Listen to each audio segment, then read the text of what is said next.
Chessington's brand new World of Jumanji opens next week. Thorpe Park have announced an opening date for Ghost Train. And Alton Towers hinted more towards a brand new ride. And they've completely shut another. Once again, after a year of waiting, it is time for another edition of This Past Week in Theme Parks.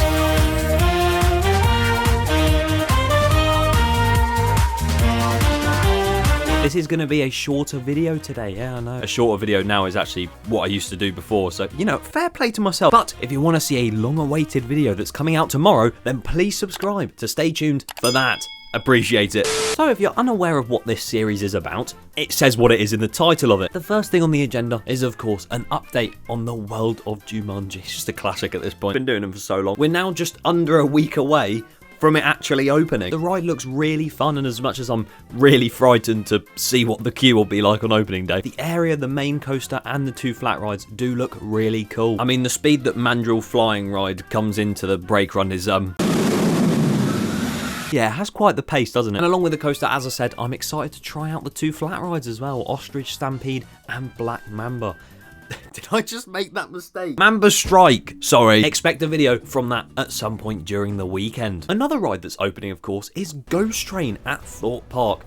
Not this week. The opening got announced this past week, so just let me off, please. And it's going to be opening, or reopening, on the 26th of May. Exciting stuff! I'm sure it'll be a fun and spooky ride nonetheless. It's going to be good. Much like another dark ride that's supposed to reopen, Nemesis Sub Terra. Now, I have talked a lot about this ride, but more and more keeps coming out about it every day, and I just can't help myself. Please help me. The ride was recently teased by Alton Towers. Furthermore, by the text programming called emails. I work for the Phalanx in the investigation team.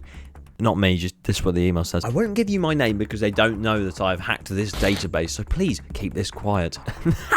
I will not be keeping this quiet. I'm taking a big risk in reaching out to you, but I must. This could be dangerous. The Phalanx said Nemesis was dormant, but it was due to them putting her into a sedated state. The Phalanx are going to tell you about an egg, which I think they are looking to regenerate. So there's one word in this entire email that basically gives away the fact that this is Nemesis Sub Terra.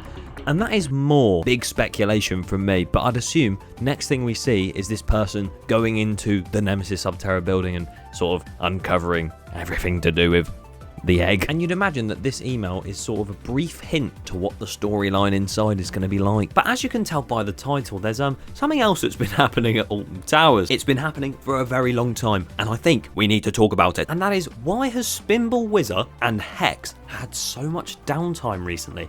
Especially the last one, the vault that's been sealed for 2 centuries. We'll start with Spinball first because, well, it's actually open now! The ride reopened a couple weeks back after being down for the entire start of the season, so that's great to hear. It was reportedly due to them just replacing the ride system and stuff, I don't know, blah blah blah. Either way, it's back now, and that's what matters, you know, rides. There's been a few issues here and there apparently with the ride still with operations and it closing temporarily sometimes, but at the end of the day, it is like electronically generated metal.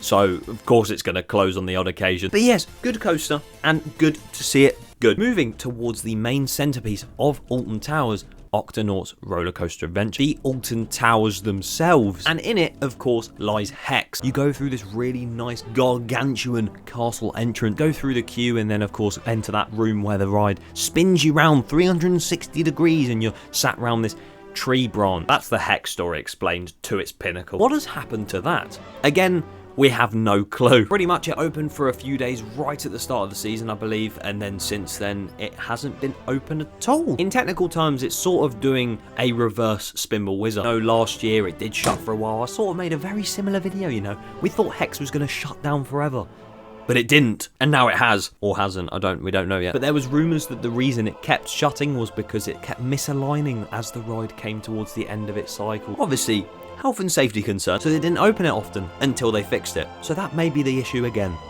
if that's even true for last year. But seeing the gates outside shut and just seeing the ride closed in general, my day's ruined, and my disappointment is actually measurable this time. But hopefully we get to ride it by the end of the year. I hope you enjoyed this update. Make sure to subscribe, and cheers.